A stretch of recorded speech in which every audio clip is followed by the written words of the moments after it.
Hi, and welcome to Creepy Crime Story, where the darkest truths aren't imagined. They're real. It wasn't the sound of a gunshot that alerted police. It was the trembling voice of a child.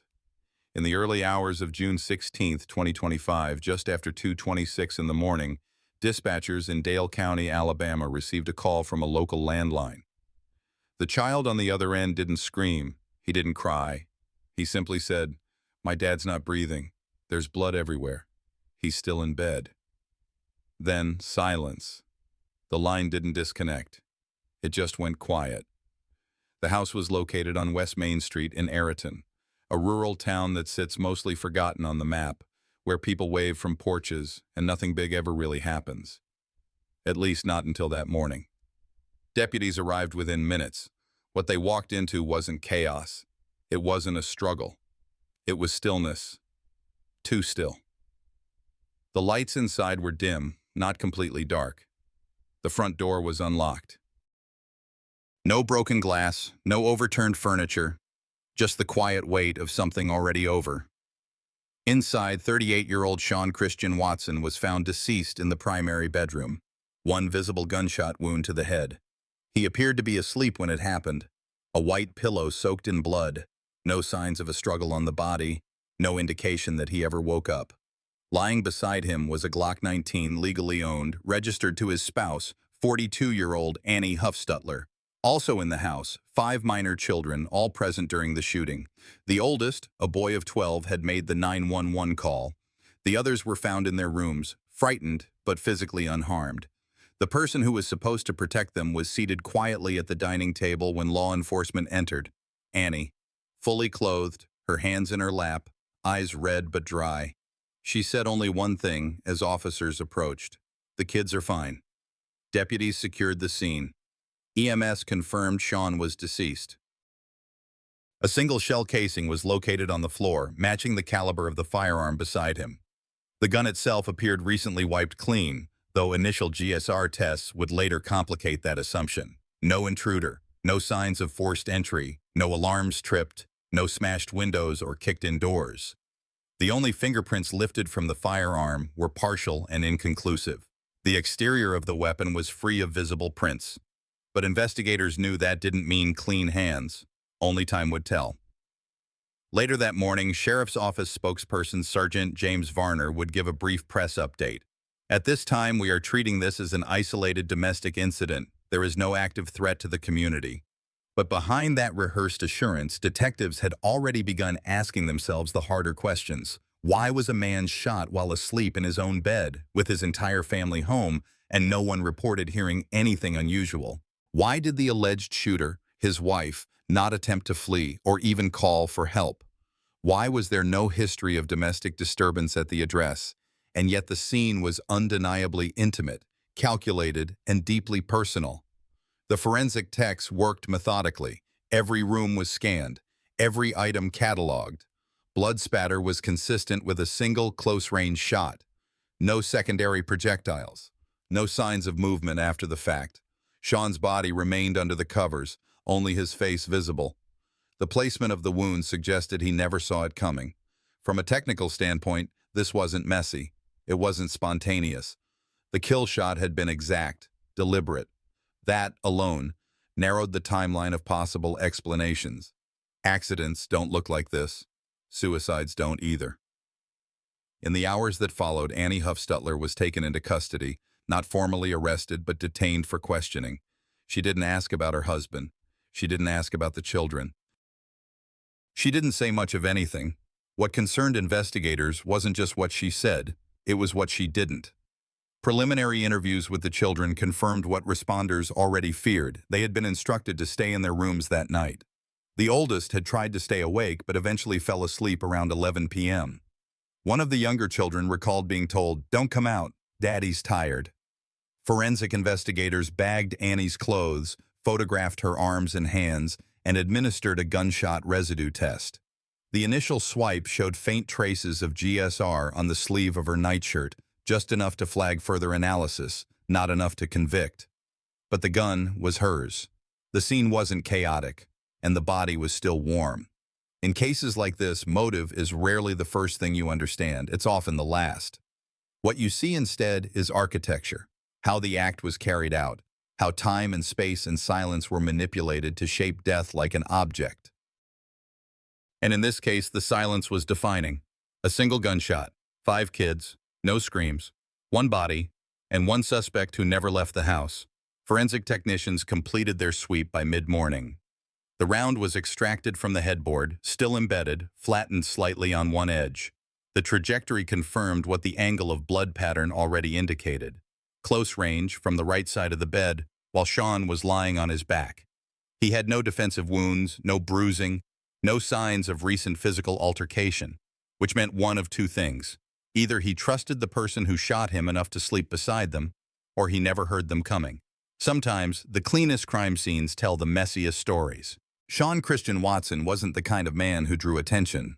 According to employment records, he worked full-time as a mechanical technician for a local agricultural equipment company, consistent hours, no prior write-ups, pay stubs showed regular income, direct deposit, no recent gaps.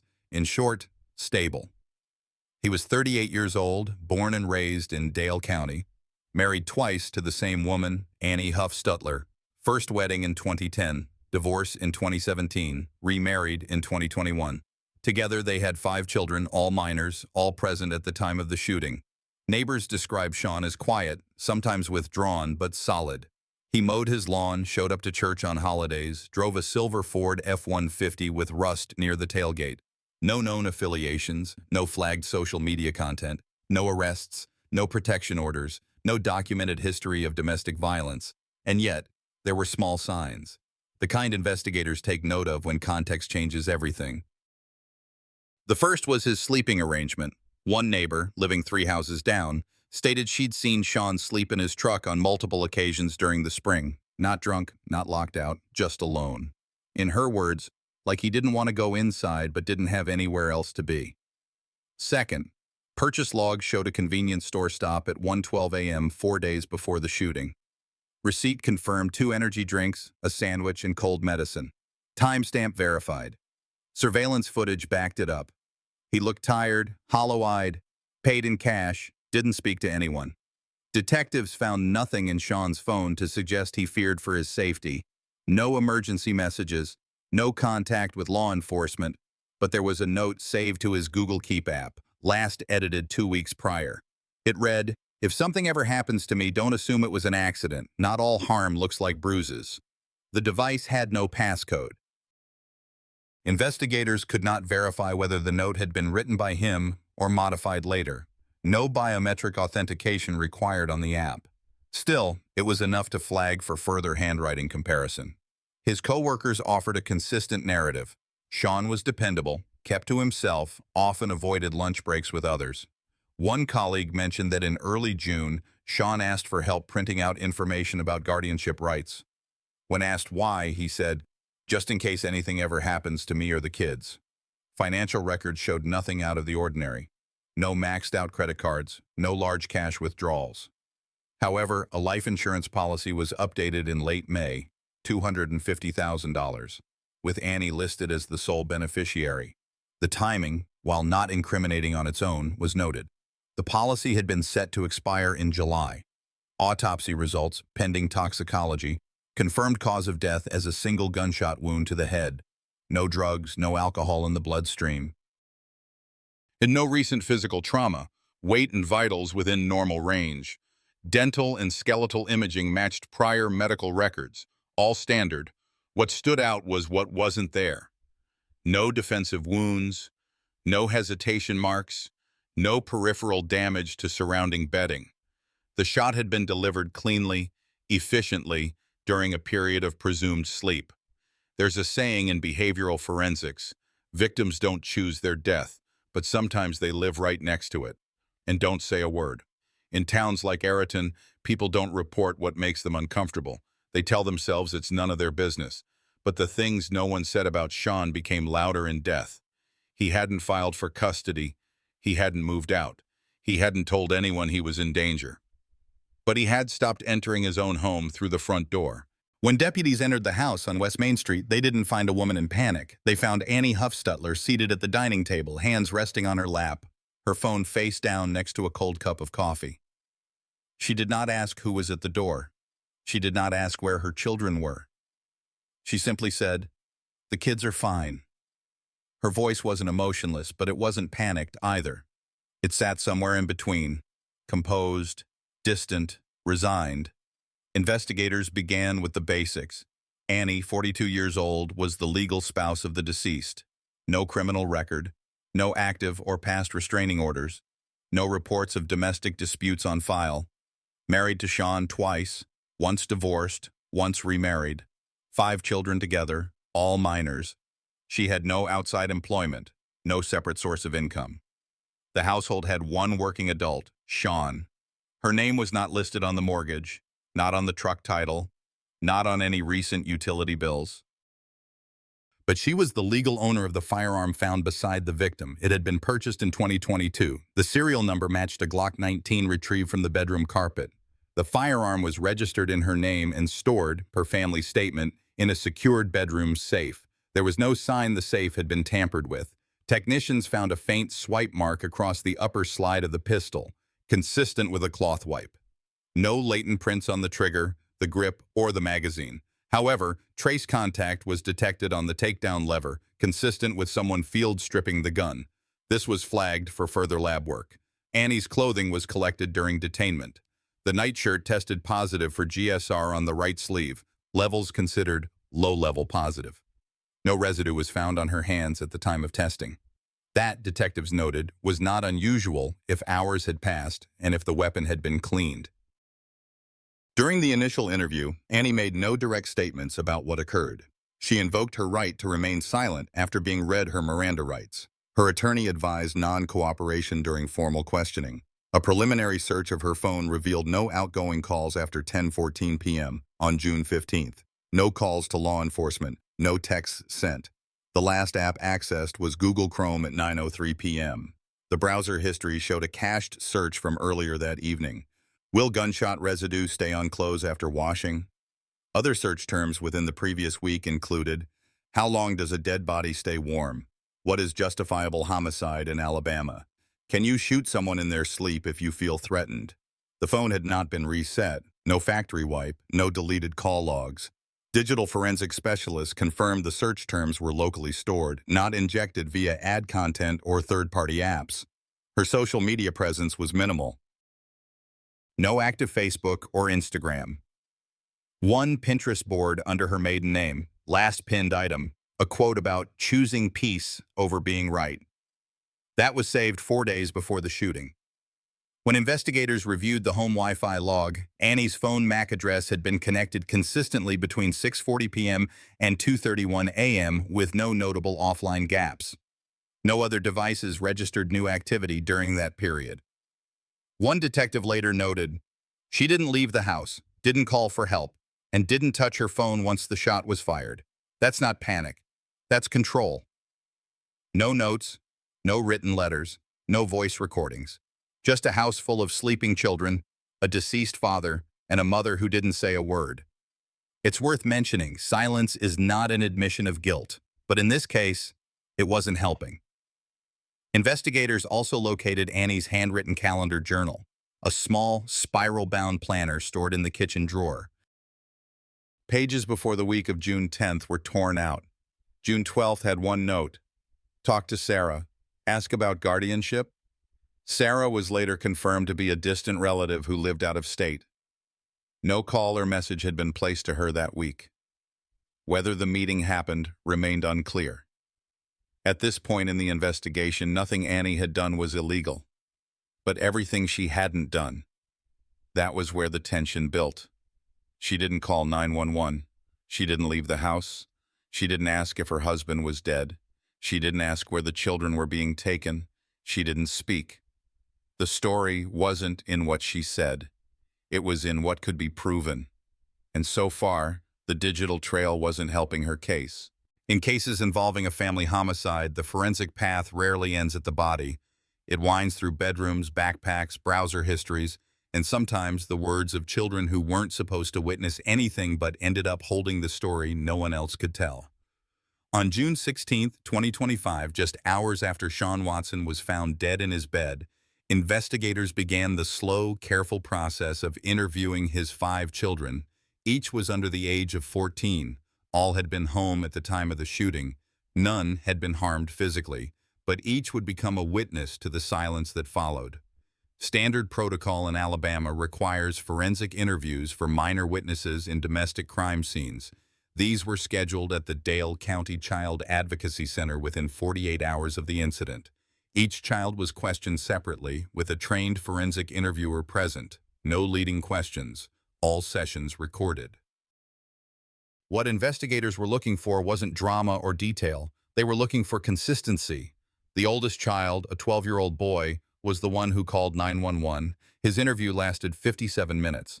According to the transcript, he reported being awake until after midnight. He'd been playing games on a school-issued Chromebook in bed. His bedroom was located across the hall from the primary bedroom. He stated he never heard a gunshot. That detail mattered. According to forensic ballistics reports, the shot fired inside the master bedroom was subsonic, standard for a Glock 19 when using hollow-point ammunition. Combined with closed doors and running air conditioning, the sound might not have traveled far. What the child did hear, however, was movement.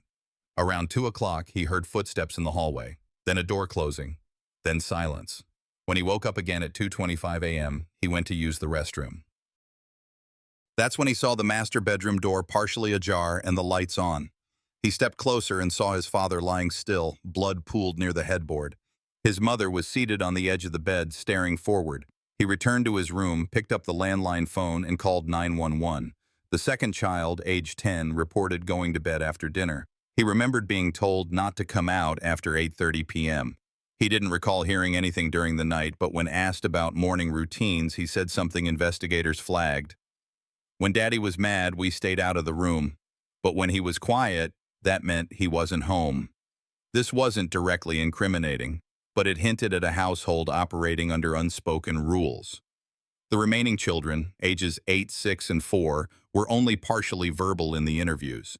They described hearing "mommy walking" or doors closing, but no mention of shouting, fighting, or loud noise.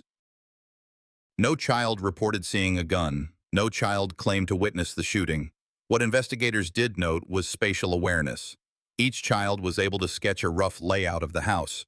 In all 5 diagrams, the children drew their own bedrooms with locked or closed doors. The master bedroom was drawn as off-limits. That aligned with findings from the crime scene. All bedroom doors had functioning locks from the inside. The master bedroom door was locked from within at the time police arrived. Officers had to use a master key to enter. That fact created a timeline conflict. According to crime scene logs, law enforcement entered the house at 2:35 a.m. They reached the master bedroom by 2:37. If the door was locked and all 5 children were outside, someone had to have secured it from the inside after the shot was fired. The only other adult present was Annie Huffstutler. When asked whether their mother had ever used the safe in the bedroom, 2 of the older children confirmed she did, but only when their father wasn't home. One child described the safe combination as easy to remember. Investigators recovered the safe's logbook. No security flaws were detected. The door had no signs of forced entry. Further physical evidence supported the children's accounts. All 5 beds were undisturbed. Tablet charging logs showed that 3 of the devices were docked by 9:30 p.m. Only the oldest child's Chromebook remained active until after midnight, matching his statement. A Bluetooth speaker in the hallway, synced with Annie's phone, had played ambient music from 9:15 p.m. until just after 2 o'clock a.m. The playlist ended with a meditation track titled "Letting Go of Guilt." The timing matched the suspected time of death. Forensic pathologists confirmed that Sean Watson had been dead for less than 30 minutes when first responders arrived. Body temperature, lividity, and muscle rigidity all pointed to a narrow postmortem window, which meant the fatal shot had occurred between 2 o'clock and 2:10 a.m. At 2:26 a.m., the child placed the 911 call. That's a 16-minute gap. No calls were made in that window. No activity on Annie's phone. No search history. No movement detected by motion lights. Just an open bedroom, a body cooling in place, and a mother who didn't move. The children had nothing to gain by lying. Their details weren't elaborate, but they aligned too well. That, for investigators, was enough. One detective's case note summarized it like this: "Kids didn't see it. They just knew it was over before anyone asked why." In criminal investigations involving domestic homicide, motive is rarely shouted. It's usually buried between transactions, browser history, deleted texts, and decisions made weeks before anyone pulls a trigger. This case was no exception. By the fifth day of the investigation into the death of Sean Watson, investigators had already confirmed the method: a single gunshot wound to the head delivered while the victim was asleep. The scene was clean, the weapon legally owned, and the shooter had remained on site. The children had not witnessed the act, but their movements and their absence from the master bedroom spoke volumes. What hadn't been fully understood yet was why. Detectives turned to the practical. The first layer was financial. Records showed the household operated on a single income: Sean's. His monthly net pay from a local agricultural equipment firm averaged $3,400. Their mortgage payment alone was $1,250. Add utilities, groceries for a family of 7, vehicle maintenance, and 2 maxed-out credit cards, and the numbers no longer made sense. The couple was financially underwater. Investigators pulled utility records. Dale County Electric had issued 2 disconnection warnings in the past 6 months. Water service had been interrupted once in April. A payment of $87 was made in cash at a corner store on May 2nd to restore service. That payment came from Annie using rolled quarters, as confirmed by store surveillance. No supplemental income existed under Annie's name. No child support, no social benefits. She was not enrolled in any active government assistance program as of June 2025. The household had no legal savings account. However, one asset stood out: a life insurance policy on Sean, updated on May 24th. The policy amount was $250,000. Annie was the sole beneficiary. There was no contingent. The previous policy, half the value, had expired the year before. The timing of the update raised concern. According to the insurance provider's records, Annie signed the update request digitally. The change was processed within 4 business days. When asked about this during a preliminary interview, she declined to answer. Next was the calendar entry recovered in Chapter 3. A torn planner page showed a handwritten note: "Talk to Sarah. Guardianship." The context had been unclear. Detectives now determined that Sarah referred to a cousin in Mississippi with no legal connection to the children. No text messages were sent to Sarah. But the phone's GPS placed Annie near the post office on June 10th. Records confirmed a manila envelope addressed to Sarah's home had been dropped off. The contents remain unverified. Sarah denied receiving anything. Investigators believe the mailing occurred, but the item may have been intercepted or discarded. The nature of that package remains open, but its timing sits 5 days before the shooting. Another thread appeared in Annie's digital behavior.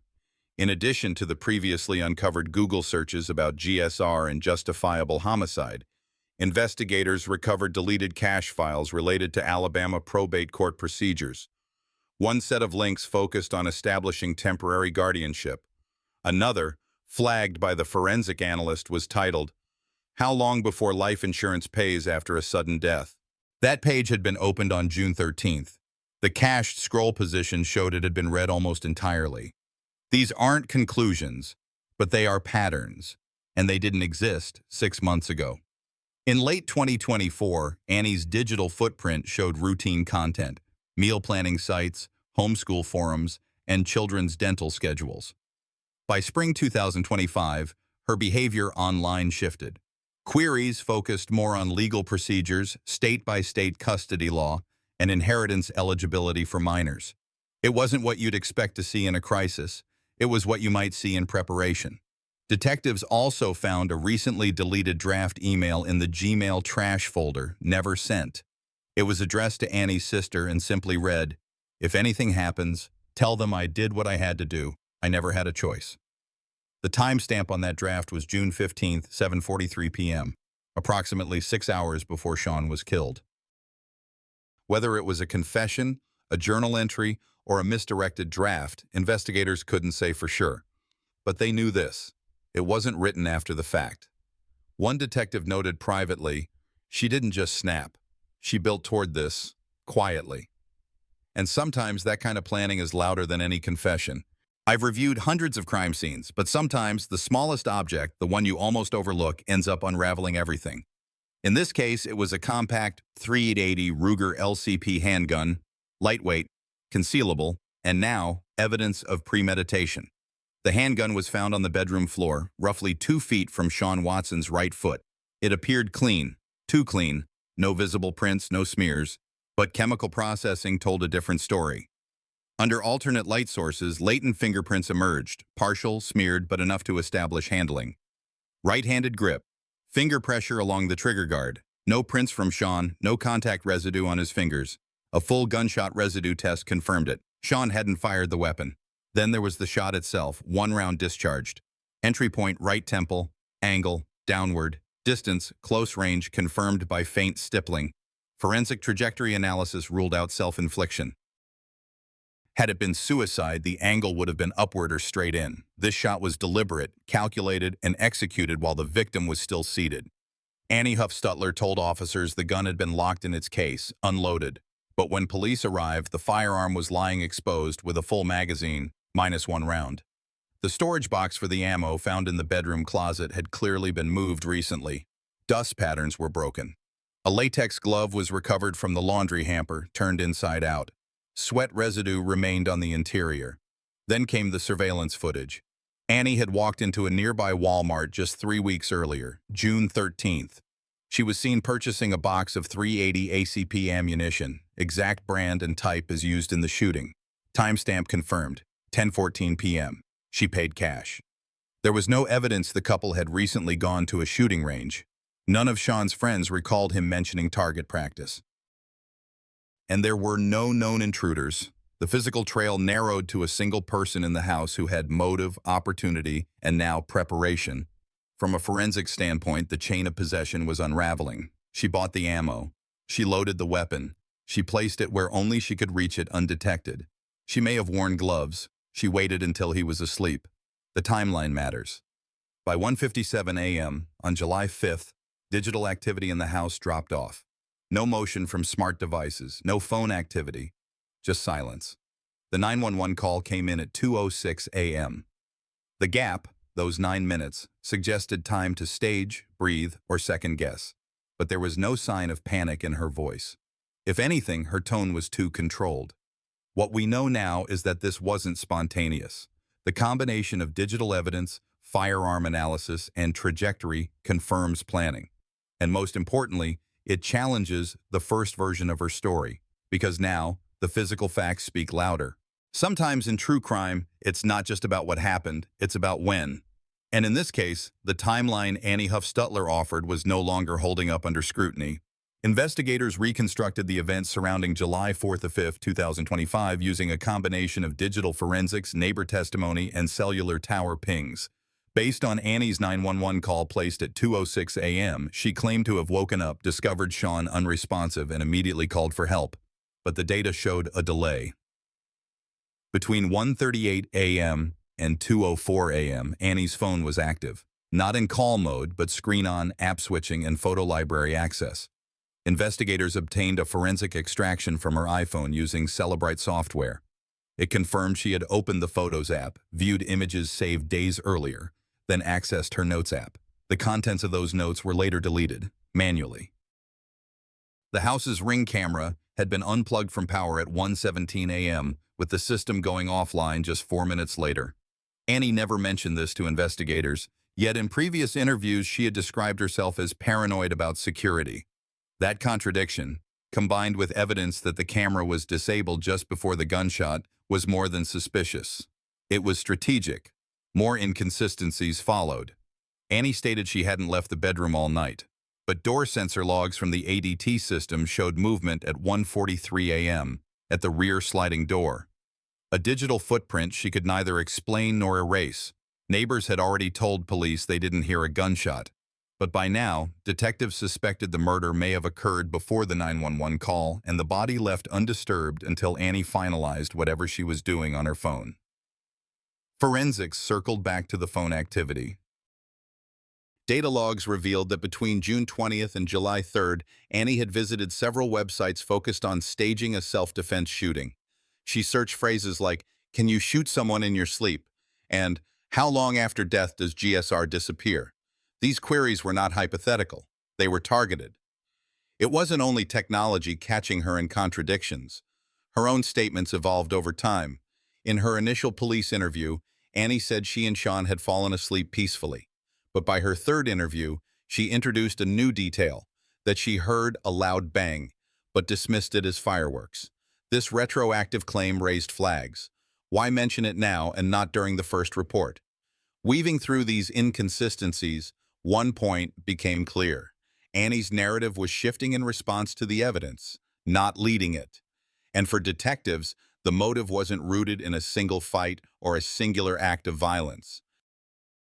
It was unfolding like a pattern, controlled steps to create plausible deniability, a weapon with no prints, a wiped phone, a camera unplugged, a revised timeline. At this point in the investigation, the case was no longer about grief. It was about intent. In the early morning hours of January 18, 2025, after weeks of silent surveillance, coordinated digital forensics, and forensic reviews of autopsy reports, New York State Police moved in. The warrant had been authorized just 12 hours earlier, based on consolidated digital evidence, physical indicators at the residence, and most damningly, the series of inconsistencies in Annie Huffstutler's voluntary statements. Officers executed the arrest without incident. Huffstutler, then 25, was taken into custody at her parents' home. She made no comment during the arrest. Her demeanor was passive, disconnected, and as officers noted in the report, not consistent with someone experiencing fresh grief. The arrest affidavit cited second-degree murder under New York Penal Law, P. 125.25. The charge stemmed from the fatal stabbing of her husband, Justin Huffstutler, whose body was discovered inside a black tote bag in the couple's shared apartment in Staten Island. The forensic pathologist confirmed multiple stab wounds, precise, deliberate, and inconsistent with self-defense. Among the most critical forensic findings was the match between Annie's DNA and partial fingerprints lifted from the taped handles of the tote bag. Additionally, the blood pattern analysis on her sweatpants and tank top, initially assumed to be contamination from discovering the body, was confirmed to be cast-off spatter consistent with close-range movement during an assault. Digital forensics painted a clearer picture. Review of her iCloud backups, obtained through a court-approved search warrant, revealed deleted search terms that included, "How long does it take to decompose in a bag? What temperature slows decomposition indoors? NYC police response time for domestic calls." Authorities also uncovered an unsent message in her Notes app, time-stamped 2 days before Justin's reported death. It read simply, "He doesn't get to decide how this ends." I'm done. The prosecution's case advanced quickly. By February 2025, a grand jury indicted Annie Huffstutler for murder in the second degree. In the pretrial hearing, the defense motioned to suppress the iCloud data, but the judge ruled the search lawful under existing digital privacy precedents. The defense attempted to introduce the theory of battered woman syndrome, citing emotional abuse. But the prosecution countered with text messages between the couple, showing Justin frequently attempting reconciliation, expressing affection, and making plans to move out, not instigate violence. Testimony from the forensic analyst further corroborated that the angle, depth, and distribution of the stab wounds indicated an offensive rather than defensive posture. Justin had injuries on his forearms consistent with shielding, not aggression. In May 2025, after a 3-day bench trial, at Annie's request to waive a jury, the judge returned a guilty verdict for manslaughter in the first degree under a negotiated plea framework. The ruling acknowledged mitigating psychological stress but emphasized premeditation and physical evidence. Annie was sentenced to 20 years in prison with eligibility for parole after 17. Following the verdict, Assistant District Attorney Susan Keene commented, "This case reminds us that domestic conflict, no matter how hidden, can escalate to irreversible tragedy. Justice does not erase pain, but it can affirm accountability." Justin's family released a short statement. "We lost a son who loved deeply and trusted too easily. No verdict brings him back, but truth matters." The community around Staten Island, particularly those who had followed Annie's posts about grief and mental health, expressed a mix of betrayal and somber reflection. What had appeared to be the portrait of a grieving widow was, in truth, the calculated posture of a woman masking an unspeakable crime. And that's where the line in true crime is always sharpest, not just between guilt and innocence, but between appearance and reality. As we close this story, we're left with a reminder. Violence doesn't always come in the form we expect. Sometimes it hides behind carefully worded captions and curated photos. Behind every headline, there's a family forever changed, not just by loss, but by the question of why no one saw it coming. Looking back on this case, I'm reminded that the quietest homes can carry the loudest secrets. If you're watching this, maybe you're someone who's trusted too easily, or maybe you've missed signs in someone close. Let this story be more than just true crime. Let it be a warning, a mirror, and a call to care for those who suffer in silence, and to act when things don't feel right. Have you ever witnessed something that didn't sit well, but stayed quiet? What would you have done differently if you were in Justin's or Annie's life? If this video resonated with you, I'd love to hear where you're watching from or what this case made you think about. And if it didn't, tell me why. Every voice counts. If you found this video meaningful, please subscribe to the channel so you don't miss the next story. There's always more to uncover, and together we learn from every case.